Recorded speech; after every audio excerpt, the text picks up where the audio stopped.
जे मारुन तां घोर वञा मारुन मिठड़न तां घोर वञा सिंध जे मारुन तां घोर वञा मारुन मिठड़न तां घोर वञा जेका सुहिण लतीफ़ जी शाइरिया मां तिन लफ़्ज़न तां घोर वञा सिंध जे मारुन तां घोर वञा मारुन मिठड़न तां घोर वञा सिंध जे मारुन तां घोर वञा मारुन मिठड़न तां घोर वञा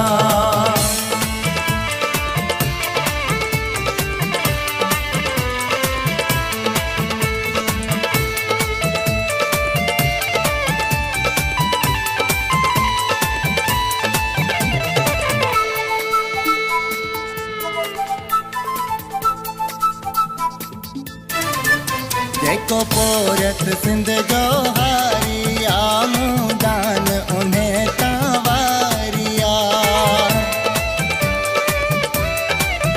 जेको पोरत सिंध जो हारिया मूदान उन्हें तां वारिया गरीबान कखन में रहंदो मां तिन कखड़न तां घोर वञा सिंध जे मारुन तां घोर वञा मारुन मिठड़न तां घोर वञा सिंध जे मारुन तां घोर वञा मारुन मिठड़न तां घोर वञा जेका सुहिण लतीफ़ जी शाइरिया मां तिन लफ़्ज़न तां घोर वञा सिंध जे मारुन तां घोर वञा मारुन मिठड़न तां घोर वञा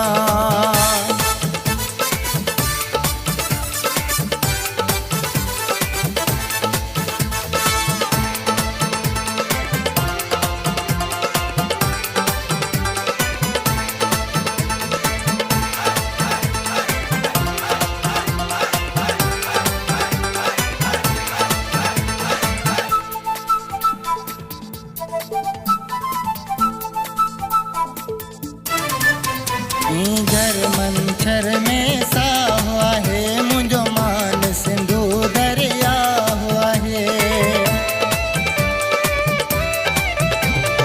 घर मंछर में साहु आहे मुंहिंजो मान सिंधू दरिया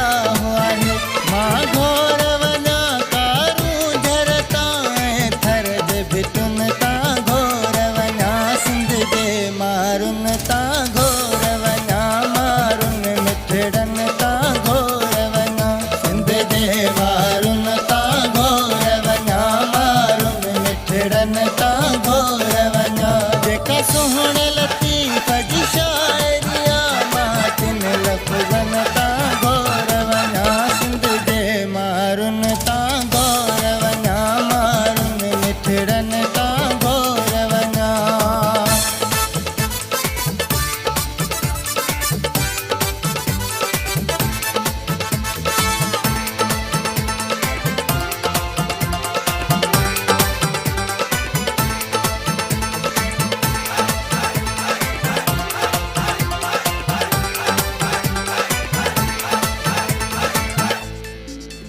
अञा छा त लिखां खस कहिड़ी ज़मा कहिड़ी धरतीअ जी तारीफ़ कयां